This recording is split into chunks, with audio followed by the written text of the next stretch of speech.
To the Black community, I'm sorry. As a Vietnamese American, I am disgusted by those in the Asian community who are more upset about a boycott than the life of innocent Cyrus Carmack Belton. I was recently sitting on the George Floyd bench in Martin Luther King Park in Berkeley, the heart of the Vietnam War protests in the 60s, and was reminded of Dr. King's solidarity with the Vietnamese liberation, which ties to my solidarity with Black liberation. Growing up in the Midwest, I was taught to trust whites and fear Blacks, only to find the opposite is true in my adult life. I've experienced so much kindness and collective care in my interactions with Black folks, both in the US and abroad. Whereas the lack of consciousness or care around the violent systems created by and for white folks when trying to speak to white folks about it is astounding and makes me feel incredibly unsafe with most of them. Asian folks watching this, with internalized white supremacy who prefer proximity to white power over collective liberation, know that you are just a pawn being used by white supremacy in this model minority myth to divide and conquer. And if you had a negative one-on-one encounter with a Black person, remember that white violence at a systemic level kills millions upon millions and allows for one-on-one interactions with white folks to seem surface level nice because they're not forced into daily survival mode due to the privilege they've carved out with their massive systemic violence.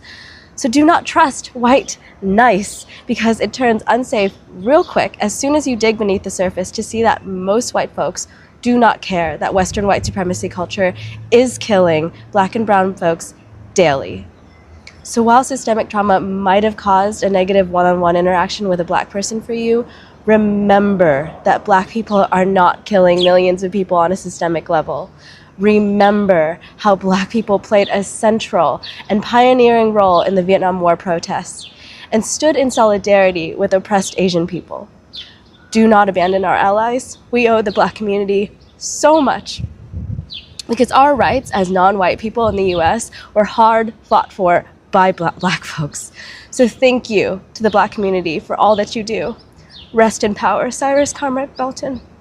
I can't even lie, y'all. Right now, I am so proud of the Black community. With all of these tragic events Black America has been hit with lately, we have been able to take these negatives and turn it into a positive. After the tragic murder of Cyrus Belton, a 14-year-old Black kid who went inside of a store and was falsely accused of stealing water, who then ran out and was chased down, shot in the back. Rick Chow, the gas station owner, an Asian man, was then found not guilty. As a result of this, Black people decided that we need to boycott Asian businesses, which is kind of unfair. But what I need Asians and all of these other minorities to understand is that this is a reaction to something that we have been seeing time and time again. 30-40 years ago, Latasha Harlan, shot in the head by a Korean store owner, got off with very little time. She didn't even go to prison. And just the overwhelming amounts of anti-Blackness from the Asian community. A lot of times with these stores in our neighborhoods, they profile us, they discriminate against us, they talk shit, they don't respect us. So with this situation with Cyrus Belton, Black people are like, why give our money to people who do not like us? And it's sad because at the expense of Asian business owners, this has caused a rise in Black solidarity. Black people are now shopping with more Black-owned businesses. They're supporting each other more. We're loving each other more. So if you are a viewer of mine and you're not Black, you're a minority, I need you to understand that is where the frustration is coming from. It's coming from a pattern of Asians being used as foot soldiers for white supremacy. And the way I see it, man, I do want everyone to live peacefully in America. But I think that in order for us to have that, Black people have to establish solidarity within our own communities first. And you know, I'm just sitting here thinking like the way that we support these Asian businesses, I don't really see that in return. I don't see a lot of Asians in the soul food spots. I don't see y'all, you know, in the Black salon spots. So a lot of Black people have the mindset like, hold on, man, let me just rock with my people more. It should just be a no-brainer because this is what everybody else do. You know, Asians, they have Chinatown, they got all these, they support each other. That's one thing I can give to y'all community. Y'all are solid. And as Black people, that is just something that we are trying to establish. So y'all know me, man, I'm pro-blickety Black to the fullest, but I do want to have nuance to the situation. I feel bad that this is at the expense of, you know, some of the good Asian business owners. But at the end of the day, we have to prioritize ourselves in order to actually establish this solidarity that the whole world wants. It's only right that we put ourselves first. Now, what I want to do to carry my load, y'all, is I want to start promoting some Black businesses on this channel. I'm going to make a new business email, and it's going to be in the description of this video. Whatever your Black business is, it don't matter if you sell comic books, if you do paintings, if you sell jewelry, if you sell toilet paper, no matter what it is, shoot me an email, give me an overview of your product, send me your website, and what I want to start doing is dedicating the last couple of minutes to my videos of just supporting Black businesses. And all of this is going to be free of charge. I don't have to pay me or anything. I have a huge platform, and this is the least I can do, man. So shoot me an email if you know somebody with a Black business, send them my email. So yeah, man, man. Make sure y'all do that. But in this video, we are going to look at some reactions from the Asian community and just see what y'all folks on, man. So right here we have an Asian young man, and he says, we're going to boycott Asian businesses. And he said, but there are no other grocery stores in the hood. And this whole thing right now is just bringing these people true colors out. I be telling y'all this all the time, like with Twitter, the Asian community, all this type of stuff. They be like, oh, bro, it's just bots in the comments, it's this and that. No, these are people's real feelings. They just not going to say it to your face. The internet is now a way for people to tell how they really feel. And right now, a lot of these folks' true colors are coming out. And one of the top comments right here, this brother put it perfectly. Everyone is showing their true colors. This is a very beautiful time to be alive. And yes, I want y'all to tell how y'all feel. Stop playing in our face, because I guarantee y'all cannot go to these white neighborhoods, treat them like shit and get their money. Like, y'all purposely go in the middle of the hood, y'all. They go to the lowest goddamn income area and complain about the trouble. You put your store there. You gotta know what come with it. Why not go to the white neighborhood? Oh, I forgot. They ain't gonna let you in there. We will travel. Don't underestimate us. And someone replied, please do go far away. Hey, bro, not even to be on no funny shit, nigga. We American. Hi guys, welcome back to my channel. I hope you are doing great wherever you are watching us from.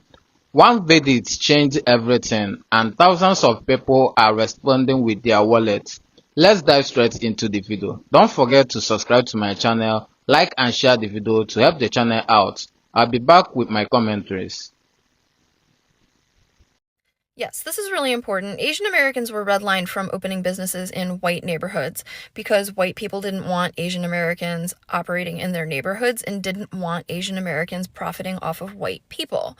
But because the positionality of Asian Americans is weaponized to oppress black people, Asian Americans were being given loans to open businesses in black communities, even though black people were not able to receive loans to open businesses in their own communities.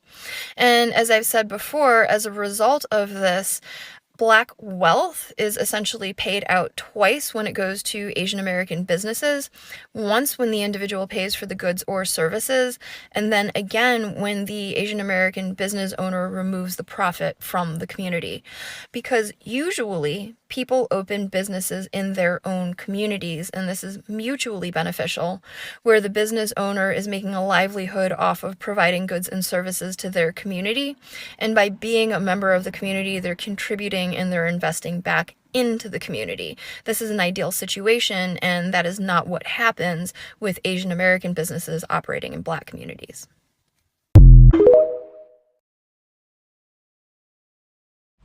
Hey y'all, Miss B back again at another beauty supply store, and listen, I'm seeing all these sales. I saw 50% off, 75% off, and why is that? Because we are not up in there, y'all. I walked through this gigantic beauty supply store and the aisles were empty on a Saturday. We are doing it, y'all. Now, one thing I did notice though is that I saw a few black men in this store, which I was surprised by, but I know that y'all need your wave caps and your wave brushes and your clippers and all of that. I would only ask, please, let's all lock in. There are black-owned beauty supply stores in most areas. So guys, let's get on this. I know that y'all were concerned about whether or not the women were gonna follow through, and we are following through, y'all. So we need everybody to lock into this transfer of wealth, this blackout. We got this, y'all. We are doing it, and we need to do it together. So I love y'all. We are doing this thing, and I'm so proud. What up, gang? So apparently the word around town is, or at least the word online, is that Asian businesses are feeling the sting of the black boycott.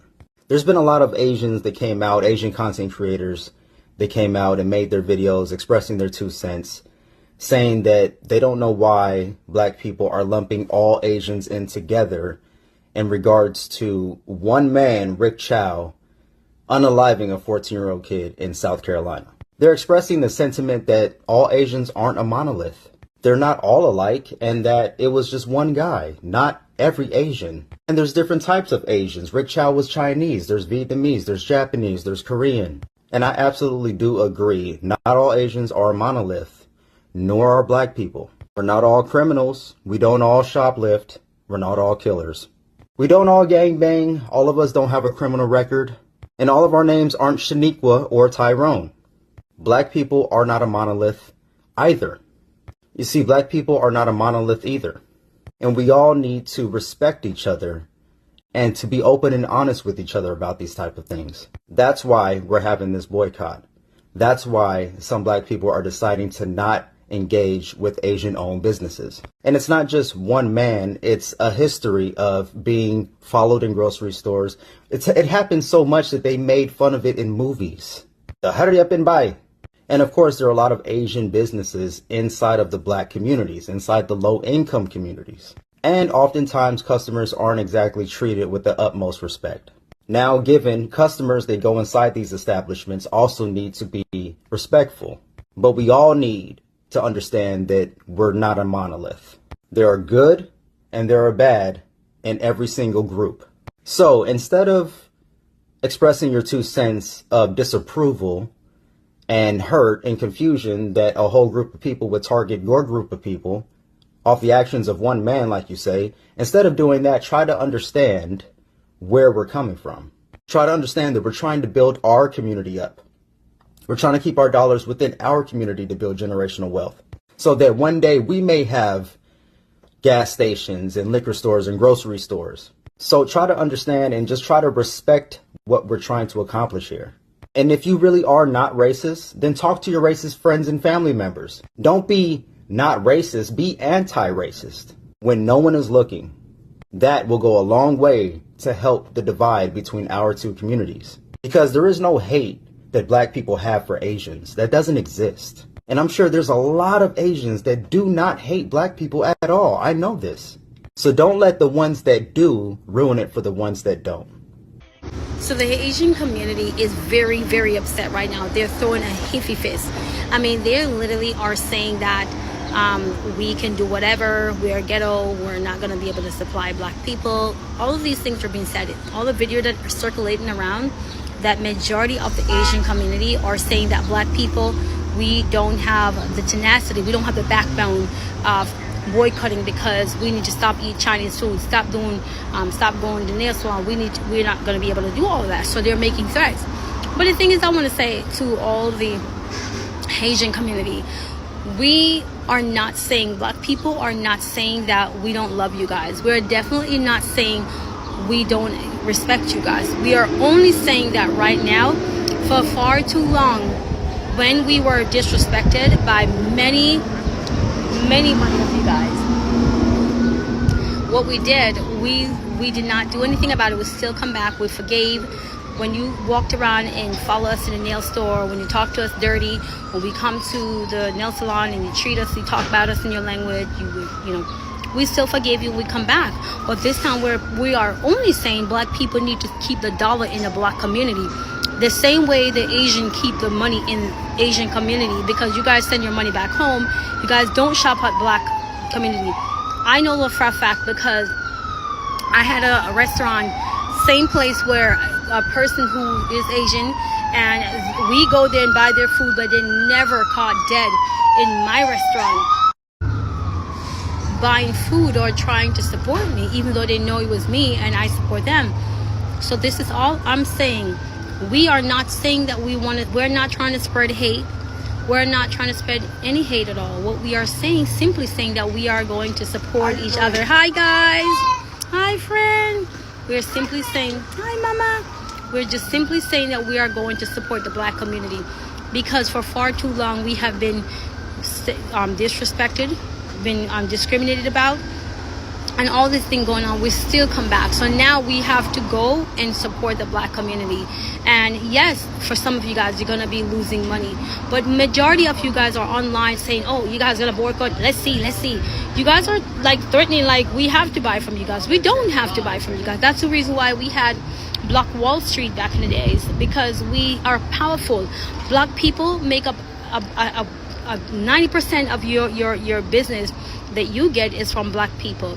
We support, we're the shopper, we buy your products. And then when you find out that as we are saying that something dramatic happened and we're going to hold our dollar, instead of you guys saying, what can we do, or how can we come together, you guys are out here throwing threat like, oh, let's see you do that and this and that, like as if you're mad that Black people want to support other Black people.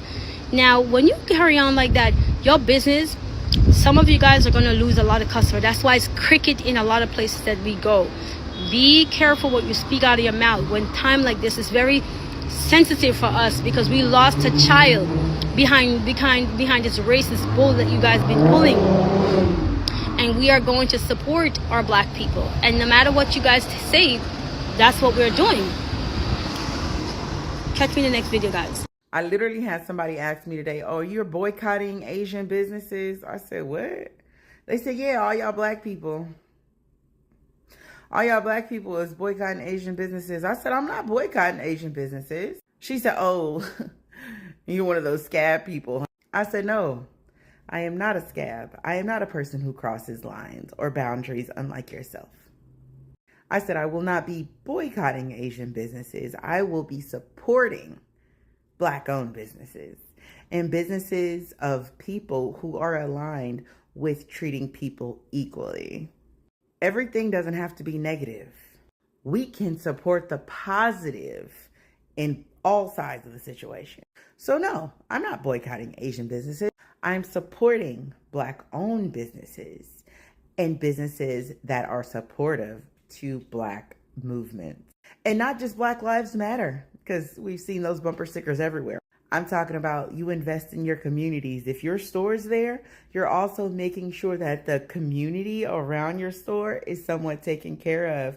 I'm talking about making sure that there's not litter all around your street. Adopt a corner. I'm just saying, there's a million ways to come at things, but hate is not the way to go. Start with love. Start with support. They was looking at me like, ugh. Oh well, another Black woman, la la la. How should Asians be combating anti-Blackness within our community?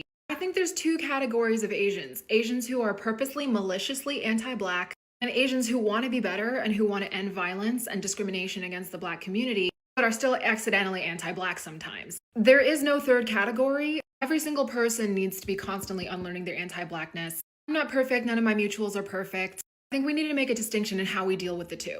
Someone who comes out shouting the N-word, spouting stereotypes, being all angry at Black people for no reason, pushing disingenuous arguments about like, oh, you want to boycott Asian businesses, but you didn't do this, but you didn't do this. That's malicious. That's intentional. I don't think those people would change their opinion even if someone talked nicely to them. It's not going to happen. It's okay to publicly shame them. And then some other Asian people have come onto this app trying to be allies, but coming from a place of ignorance still regarding some matters.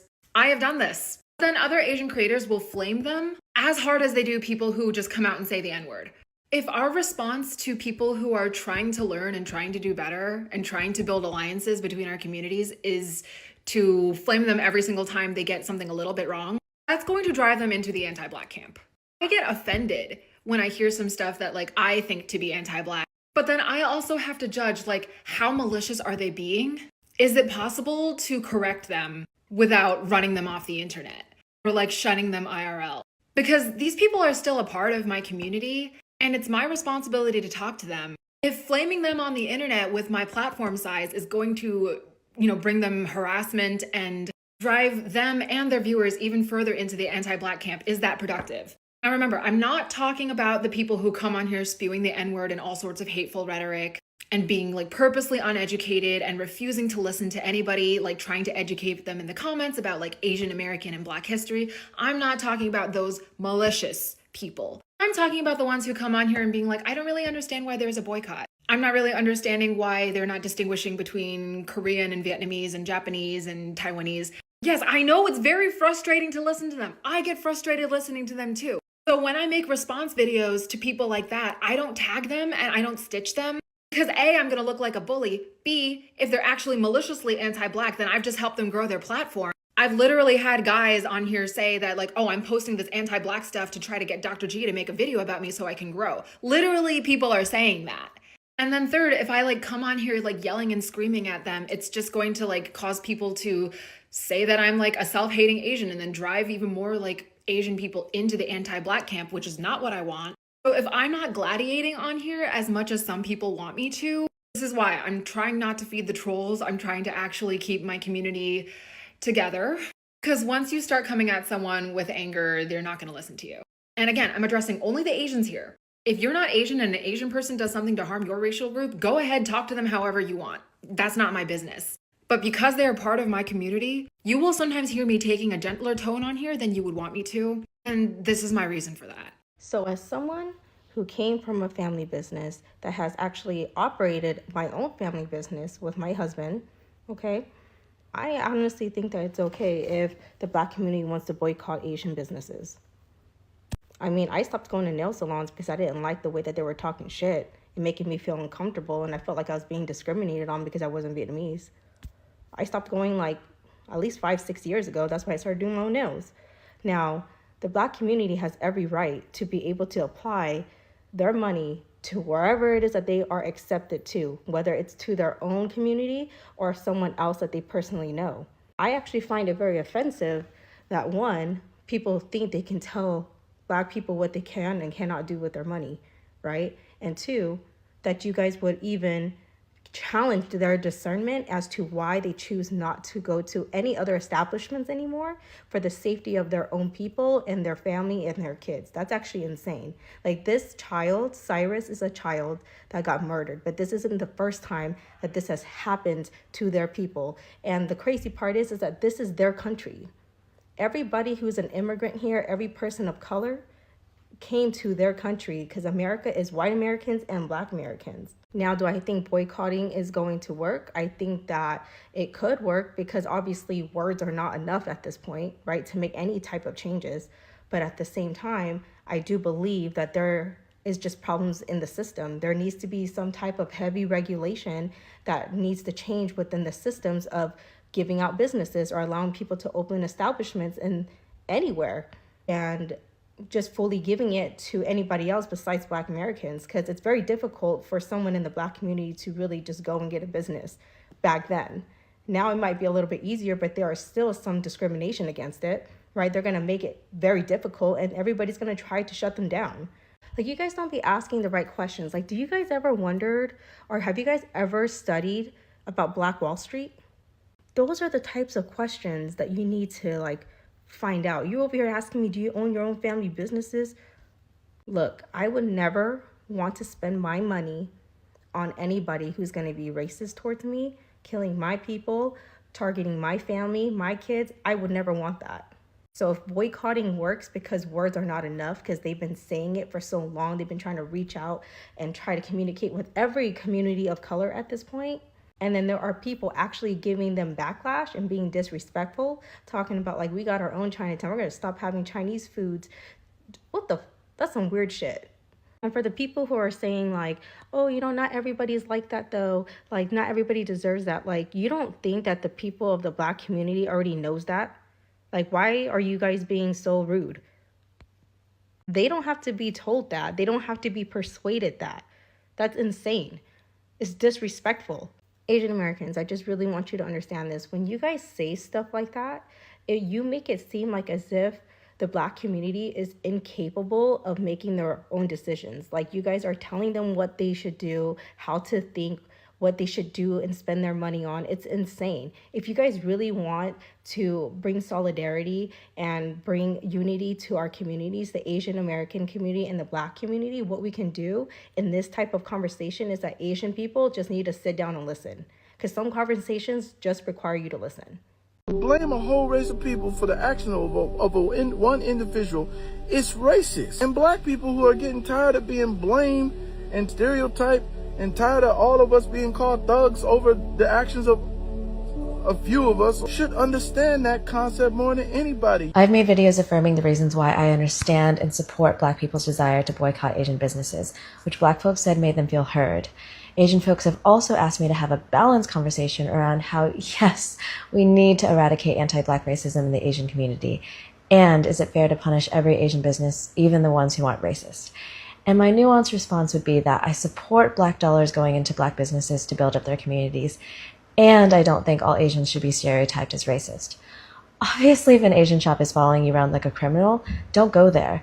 But if an Asian shop has always been kind and respectful, perhaps question whether they deserve to be boycotted. And please stop calling in large Asian takeout orders and not paying. That's not putting Black dollars in Black businesses. It's just cruel. Don't let the cruelty of others poison your heart with hate. You're better than that. Spread love, not hate. Welcome back, guys. What makes this story so emotional isn't just one tragic incident. It's the fact that many people believe they have seen this pattern play out for decades. For a lot of black Americans, the death of 14-year-old Cyrus Carmack Belton wasn't viewed as an isolated tragedy. It became the latest example of much bigger problem involving racial profiling, unequal justice, and lives that many feel are too often dismissed. After the not guilty verdict, frustration quickly turned into action.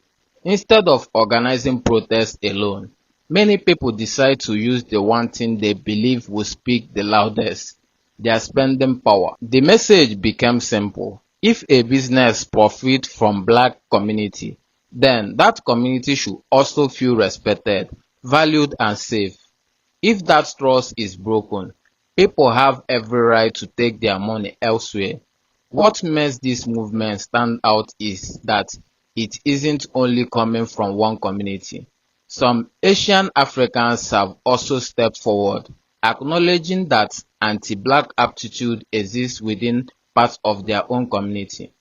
Rather than becoming defensive, they have argued that real accountability begins with listening, confronting uncomfortable truths, and refusing to ignore harmful behavior simply because it comes from people who look like them. Another conversation gaining attention is where black dollars actually go. Many creators argue that for decades, black neighborhoods have supported businesses that often weren't owned by local residents, while black entrepreneurs struggle to access the same opportunity because of historic lending, discrimination, and systematic barriers.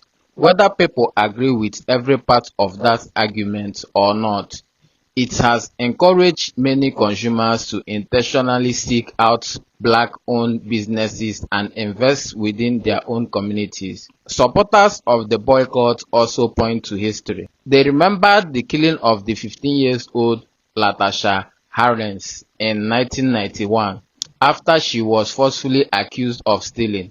To them, today's event feels painfully familiar. They argue that unresolved wounds from the past continue to shape how communities respond whenever another controversial case appears to end without accountability. At the same time, not everyone supports the boycott. Some believe it's unfairly blaming entire community for the action of individuals, while others argue that consumers always have the freedom to decide where they spend their money. That disagreements have fueled passionate debate online. But one thing is clear: the conversation has grown beyond a single court case. Whether this boycott continues or not, it has already demonstrated something important. Economic choices can become a powerful form of protest. For many supporters, this isn't about revenge. It's about demanding respect, accountability, and building stronger community by investing in business they believe genuinely values them. As more people watch this unfold, one question continues to be asked: if community have the power to shape markets with their dollars, could that become one of the most effective ways to demand change? Regardless of where someone stands, this debate has forced conversation about justice, trust, and economic power that aren't likely to disappear anytime soon. Anyway guys, what do you think about this video? Drop your thoughts in the comment section and don't forget to subscribe to my channel, like and share the video to help the channel out. See you in my next video. For now, peace.